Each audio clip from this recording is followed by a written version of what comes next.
আসসালামু আলাইকুম প্রিয় বন্ধুরা, আজকের আপডেট বাজার জানিয়ে দেবো। রাজশাহী, বগুড়া সব জায়গার আলুর বাজার আপডেট জানিয়ে দেবো। তো আজকে রাজশাহীতে যে আলুর বাজার চলছে সেই আলুর বাজারটা আপনাদেরকে জানানোর চেষ্টা করছি। আজকে সাদা ডায়মন্ড আলু আছে। সাদা ডায়মন্ড আলু বর্তমানে আজকে চলছে 14 টাকা 4.58 থেকে শুরু করে 14.5 টাকা থেকে শুরু করে আপনার দেখা যাচ্ছে যে সর্বোচ্চ 15.5 টাকা পর্যন্ত কেনা বেচা হচ্ছে। এটা রাজশাহীর বাজার। আর লাল স্টিক আলু আছে। লাল স্টিক আলু 13.5 টাকা থেকে শুরু করে 14 টাকা পর্যন্ত সর্বোচ্চ বাজারে কেনা বেচা হচ্ছে।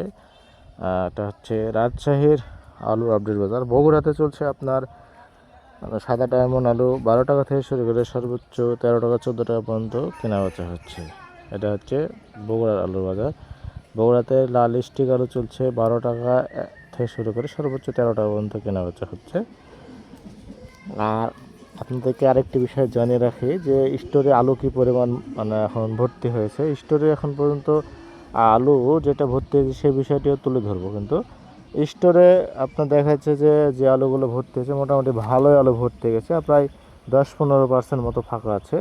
তো আসলে এই 15%ও আপনার ভর্তি হয়ে যাবে, কারণ এখনও মাঠে কিছু কিছু জায়গায় আলু আছে, প্রজেক্ট পার্টিদের আলু আছে। প্রজেক্ট পার্টিদের আলুতে দেখা যাচ্ছে যে আপনার আলু মোটামুটিভাবে ভর্তি হয়ে যাবে। তো সব মিলিয়ে আর এখন যদি যেনারা আলু আছে রাখবেন মনে করছেন স্টোরে, তো সেক্ষেত্রে আপনাকে অবশ্যই গেট পাস নিতে হবে। যদি আপনি গেট পাস না নেন তাহলে কিন্তু দেখা যাবে যে আপনাকে স্টোরের ভিতরে আলু নিয়ে প্রবেশ করতে দিবে না। অতএব আপনারা যেনারা আলু আছে স্টকে, আলু যেনারা এখনও মনে করছেন যে আলুটা স্টোরে হিমাগারে রাখবেন, তাহলে আপনাকে অবশ্যই গেট পাস নিতে হবে। গেট পাস যদি না নেন সেক্ষেত্রে কিন্তু অবশ্যই আপনাকে ভিতরে ঢুকতে দেবেন, এজন্য গেট পাস নেবেন। গেট পাস নিলে আপনি ভিতরে ঢুকতে পারবেন। তাহলে আপনাদেরকে এই বিষয়টা অবশ্যই লক্ষ্য রাখতে হবে যে গেট পাস নিয়ে ভিতরে ঢুকবেন।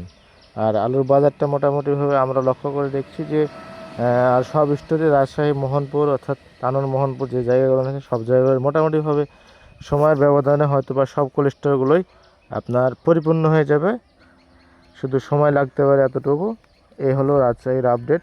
এবং বগুড়াতেও দেখা যাচ্ছে যে কম বেশি আলু ভরে গেছে, বগুড়াতেও ফাঁকা থাকবে না। অর্থাৎ কোল্ড স্টোরগুলো নিয়ে গত বছর যেরকম আপনার পরিপূর্ণ থেকে অধিক যে জায়গা সেটা ছিল, এবারকার তো আর সেই জায়গাটা এরকম থাকবে না, এবারকার পরিপূর্ণ হয়ে যাবে।